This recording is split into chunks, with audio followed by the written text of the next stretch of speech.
तो आओ मिलकर चलते हैं भगवान महावीर के वर्कशॉप में, जहाँ हमारे जीवन का परिवर्तन हो रहा है। प्रतिदिन हम सुनकर अगर उस पर काम करते हैं, वर्कशॉप मीन्स जहाँ से हमारा काम प्रारंभ हो जाए प्रयोगात्मक ढंग से, ऐसे परमात्मा के दिव्य वचनों की आराधना में जीवन को समर्पित कर दें। ये ऐसी परमात्मा प्रभु महावीर की वर्कशॉप, जहाँ आज का सूत्र है कहम भुंजंतो, कहम भुंजंतो, कैसे खाएं, क्या खाएं, कब खाएं। आप सभी जानते हैं आहार शास्त्र का पहला सूत्र है कोई भी मनुष्य खाए बिना नहीं रह सकता, क्योंकि खाएगा नहीं तो जी नहीं सकता, और जी नहीं सकता तो कुछ कर भी नहीं सकता। कुछ करने के लिए जीना जरूरी है, जीने के लिए खाना, भोजन, क्या भोजन जरूरी है। आज कुछ शब्दों में सुधार करके जाना, हो सके तो जब भी बोलना है खाना नहीं भोजन बोलना। और खाना डालना ये तो बिल्कुल छोड़ के जाना। क्या बोलते हो, तुम्हारे लिए खाना डाल दूं, डाल दूं, भोजन परोस दूं। कितने ताकतवर शब्द हैं, कितने रस से भरे हुए हैं। क्या भोजन, पहला सुधार तो यही करना। आज से भूल जाना खाना डालना। डालते किसको हैं, किसको डालते हैं, कहां डालते हैं? डस्टबिन में, है ना। डालना, परोसना, देना, चढ़ाना, ये शब्द हैं।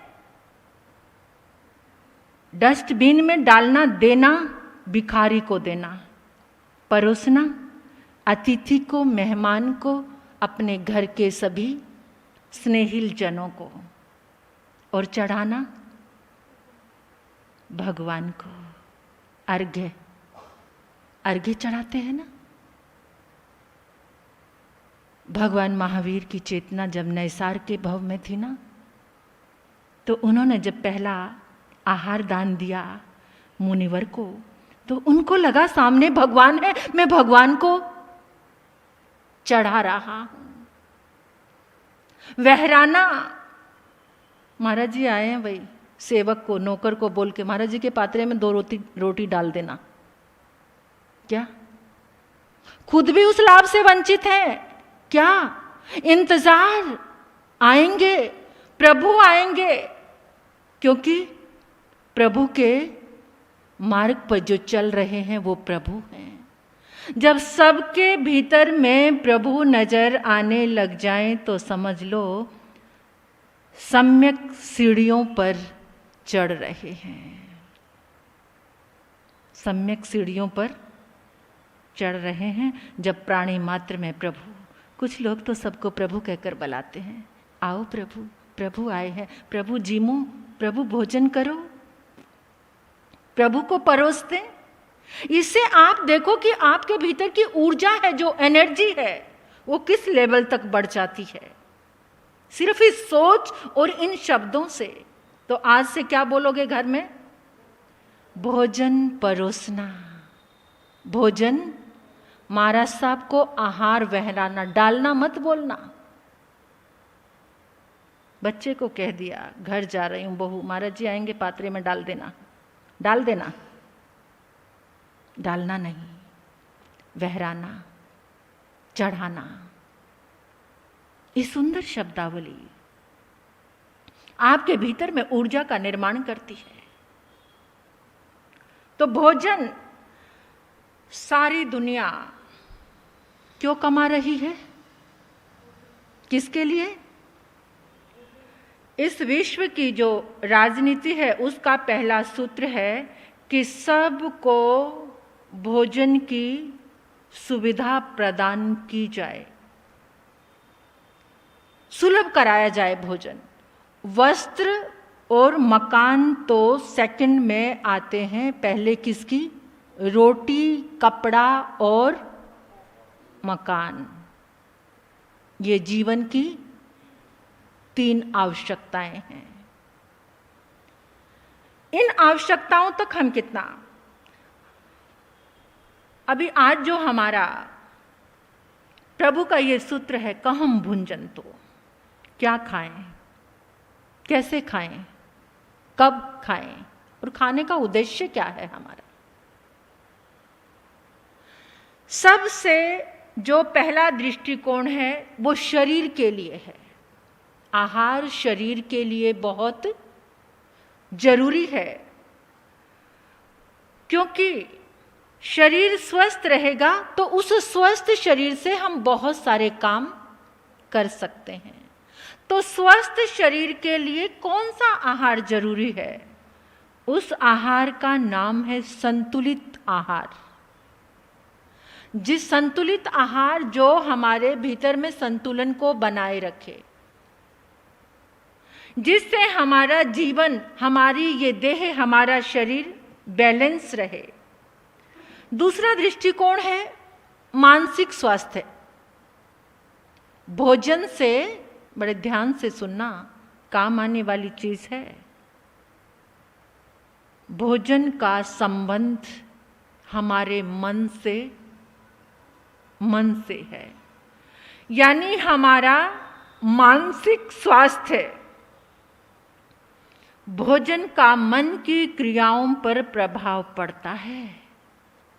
भोजन से हमारे मस्तिष्क में जो रसायन रिलीज होते हैं, रसायन बनते हैं, किसमें? मस्तिष्क में। भोजन करने से हमारे मस्तिष्क में रसायन बनते हैं, वो रसायन हमारे मन तक पहुंचते हैं। उस भोजन से हमारा मन प्रभावित होता है। एक लॉजिक समझना, जो आप धन कमाते हैं, धन से क्या लेकर आते हैं? अन्न।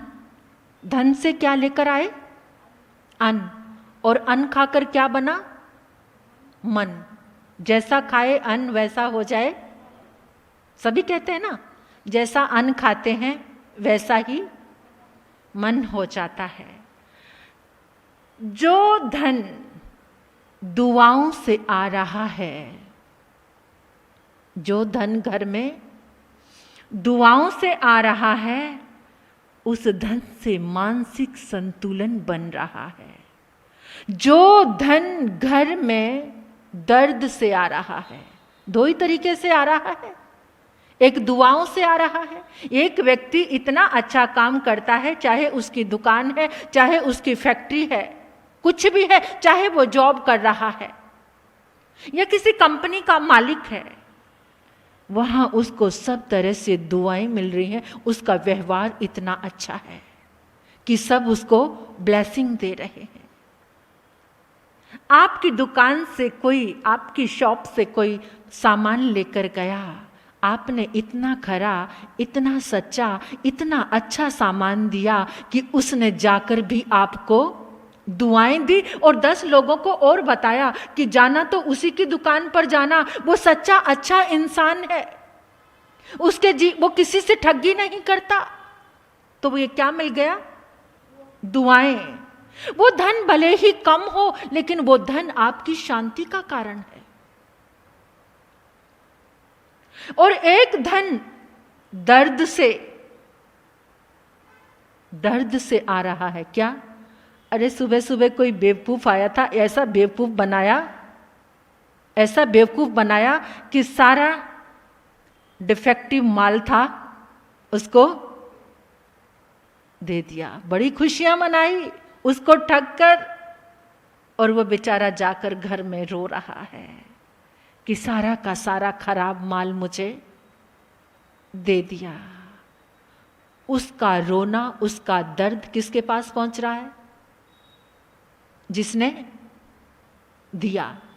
वो सारा दर्द उसके पास पहुंचा और वहां से उसने एक तैयारी और कर ली। कौन सी? अब नॉर्मल जीवन जीने की तैयारी। जितना इंसान किसी से ठगी करता है, जितनी चीटिंग करता है, जितने अब नॉर्मल लोग हैं ना, जिनकी मानसिक स्तर मिला ही नहीं जिनको, वो सारे के सारे जितने शातिर हैं, जितने ठगी करते हैं, वो सारे के सारे जिनका मानसिक लेवल है ही नहीं, वो सारे बनते हैं मंद बुद्धि। कौन से?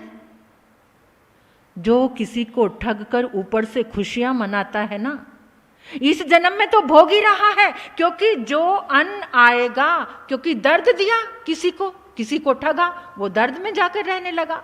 वो दर्द से जो अन्न आया घर में, वो अन्न किसने खाया? पूरे परिवार ने। दर्द से भरा हुआ अन्न पूरे परिवार ने खाया। उस अन्न से बना मन कौन सा? रोगी, तकलीफ वाला, दर्द से भरा हुआ। शांति नहीं है, रोग। दर्द से रोग बुला लिए। इसलिए सोचो, जो तुम्हारे घर में धन आ रहा है, वो दुआओं से भरा है या दर्द से भरा है? अगर वो दर्द से भरा है, तुम अकेले सिंगल एक व्यक्ति ने पूरे परिवार को दर्द बांट दिया, और अकेले सूझबूझ वाला मुखिया है तो उसने दुआएं ले ली। उन दुआओं से घर में जो अन्न आएगा, उससे जो मन बनेगा, वो मन भी दुआओं से ही भरा रहेगा, वो मन भी शांति से ही भरा रहेगा।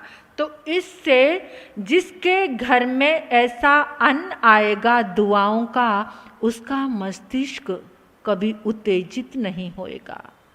उसका जो मन है वो कभी भी विकृत नहीं होगा, उत्तेजित नहीं होगा, क्षुब्ध नहीं होगा, शांत रहेगा। अन्न का बहुत बड़ा प्रभाव है, जैसा खाए अन्न वैसा हो जाए मन। एक बार प्रभु, जिस समय भगवान महावीर का साधना काल चल रहा था, वो 12.5 वर्ष का साधना काल, उसमें विचरण करते हुए प्रभु आदिवासी क्षेत्र, अनार्य देश, जिसको हमारे शास्त्रों में आया है अनार्य देश में प्रभु का विचरण, उस आदिवासी क्षेत्र में प्रभु पहुंचे। अपनी इच्छा से गए थे वो, अपने कर्मों को खपाने के लिए, कि जहां ज्यादा कष्ट मिलेंगे वहां जिन जिन के साथ जो भी कर्म है वो कर्म का। और हम क्या करते हैं, जितना कर्म का जरा भी उदय काल आता है, फटाफट दवाई लेकर आओ, जल्दी से डॉक्टर के पास चलो। उसको क्या करते हैं? दबाते हैं। लेकिन फिर उदय में आएगा वो, कितनी देर दबाएंगे? अगर मन में ये सम्यक बुद्धि आ जाए, ये कर्म मैंने किया है, हम जालना चतुर्मास किया, तो वहां पर गुरुदेव का समाधि स्थल है, उनकी ही बड़ी शिष्या, क्या नाम था उनका, जिनका समाधि, मान कुंवर जी महाराज साहब, मान कुंवर जी महाराज साहब के शरीर में इतना रोग उत्पन्न हो गया, इतना रोग, यहाँ तक कि उनके ऐसी, मतलब बहुत ऊंची साधना थी उनकी। और आगमों में भी आपने पढ़ा होगा कि कितने ऐसे संत, जिस समय भगवान आदिनाथ ने जीवानंद वैद्य बनकर के एक कोड़ी मुनि का इलाज किया था। मुनि तो परिमाधारी थे, किसी को कुछ कहा नहीं था, राजकुमार थे वो, मुनि बने थे। लेकिन वो जो मान कुंवर जी महाराज साहब, मुझे किसी बहन ने बताया कि महाराज साहब इतने खूबसूरत थे, इतने खूबसूरत, उनको देखो तो देखते रह जाएं। लेकिन उनको एक प्रॉब्लम हो गई, पता नहीं कौन सा, उनके स्किन में कीड़े पड़ गए थे। वो उस स्थिति में मुस्कुराते हुए अपनी साध्वियों को आगम ज्ञान देते थे, मुस्कुराते थे, कुछ नहीं हुआ, देह का। ऐसी दृष्टि कब आती है? हमें तो एक जरा सा सिर में दर्द होता है ना, जल्दी से दवा दे दो, सिर फटा जा रहा है, जल्दी से। हम जिसको दबा रहे हैं, प्रभु क्या कह रहे थे? जो परी से है वो आ जाए। सब भुगतान, जब तक ये भुगतान नहीं होगा आत्मज्ञान कैसे होगा? जिस समय प्रभु आदिवासी क्षेत्र में गए, वहां क्या देख रहे हैं? वहां के सब लोग बहुत क्रोधी और बहुत झगड़ालू। इतने क्रोधी, कोई बात नहीं तब भी क्रोध, बात बात में झगड़ा करना, दूसरों को कष्ट देके, दर्द देके मुस्कुराते थे, खुश होते थे। उनका जो स्वभाव था वो स्वभाव ऐसा बन गया था कि दूसरों को कष्ट देके मुस्कुराते थे। सभी लोग क्रोधी क्यों? सभी लोग झगड़ालू क्यों? तो क्वेश्चन आया कि सब लोगों का स्वभाव ऐसा क्यों है? तो उस समय समाधान मिला कि जो सब लोग थे रूखा और बासी भोजन करते थे। रूखा, हर समय रूखा भोजन। उनके भीतर कुछ भी प्रोटीन था ही नहीं, ये साइंस है, प्रोटीन था ही नहीं। उनके अंदर कुछ बोध भी नहीं था। अब कुछ लोगों का क्वेश्चन खड़ा हो सकता है कि आइंबिल में तो रूखा रूखा भोजन करते हैं, फिर तो बहुत झगड़ाउल और क्रोधी स्वभाव हो जाएगा। वो एक तप की आराधना है सम्यक बोध के साथ। क्या? वो बोध के साथ आराधना है तप की। उसको उसके साथ जो हर समय बासी भोजन और रूखा भोजन करने से जो उनका स्वभाव था, मैं भोजन का प्रभाव बता रही हूं आपके, ये जो भोजन की बात चल रही है। भगवान वहां पर ध्यान में बैठे, प्रभु अर्ध नेत्रों से ध्यान करते थे, आधे नेत्र खुले रहते थे। उनका किसी एक पॉइंट पर, पदार्थ पर उनकी दृष्टि स्थिर हो जाती थी। यानी ऐसे कभी भी उनकी मुद्रा को आपने देखा होगा तो उनके अर्ध नेत्र मूंदे होते थे, आधे खुले और आधे बंद नेत्र। तो वो जो आदिवासी बच्चे आते थे क्या करते थे? मिट्टी उठाते थे और उनकी आंखों में भर देते थे। कहीं से कांटे उठाते थे, उनको चुभा चुभा कर बड़ा मजा आता था, बड़े खुश होते थे। कोई भी चीज होती थी, कंटीली झाड़ियां निकालते थे और उनके शरीर को चीर देते थे और फिर बहुत खुश होते थे। उनका स्वभाव था ऐसा, वो कष्ट देकर खुश होते थे क्योंकि उसके पीछे जो काम कर रहा था वो भोजन बहुत, और कुछ कर्मों की श्रृंखला भी जब भोजन की बात आ रही है। तो आहार शास्त्री और चिकित्सक जो शास्त्री हैं वो मन और शरीर के स्वास्थ्य को ध्यान में रखकर उन्होंने हमें बताया है कब भोजन करना चाहिए, कौन सा भोजन करना चाहिए। और इस भोजन में हमारे सबसे बड़े वैज्ञानिक, सबसे बड़े डॉक्टर भगवान महावीर हैं, उनकी वाणी है। तो समय की सुई तो यही कह रही है कि आहार का एक दृष्टिकोण, एक तो आपने दृष्टिकोण सुना कि स्वास्थ्य के लिए भोजन किया जाता है, और दूसरा दृष्टिकोण है कि मन भी स्वस्थ रहे ऐसा भोजन होना चाहिए। एक दृष्टिकोण है कि आहार अहिंसा को लेकर किया जाए। आहार में अहिंसा का भाव रहेगा, वो भोजन आपको परमात्मा बना देगा। जिस आहार में अहिंसा का भाव होगा। भोजन की यतना विवेक क्या है? जो जरूरी है जीवन के लिए उतना ही भोजन लेना चाहिए। प्रभु ने कहा है, परमात्मा ने आज्ञा दी है हमें भोजन के लिए। जो इसमें चल रहा है कहाँ भोजन, तो कैसा हम भोजन करें जिस भोजन को करने से हमारे भीतर में करुणा, प्रेम, मैत्री का भाव जागे। ऐसा भोजन कौन सा भोजन है? क्या हम ऐसा भोजन करते हैं? भोजन करना जितना जरूरी है, भोजन त्यागना भी उतना ही जरूरी है। भोजन का त्याग करना भी उतना ही जरूरी है जितना भोजन करना जरूरी है। और उस त्याग के लिए परमात्मा ने 3 सूत्र दिए हैं, अनशन, उनोदरी और रस परित्याग। इस दृष्टिकोण को रख के जो भोजन करता है उसका तन भी स्वस्थ रहता है, उसका मन भी स्वस्थ रहता है, उसके जीवन में अहिंसा भी रहती है, उसके जीवन में ब्रह्मचर्य का भी वास होता है। ब्रह्मचर्य यानी जो ऊर्जा का लेवल है वो उसका ऊंचा रहता है, क्योंकि जो इस तरीके का भोजन करेगा, अधिक रूखा भोजन तुम्हें क्रोधी बना देगा, अधिक ग्रिष्ट भोजन तुम्हें वासनात्मक बना देगा। इसलिए भोजन का संतुलन बहुत जरूरी है।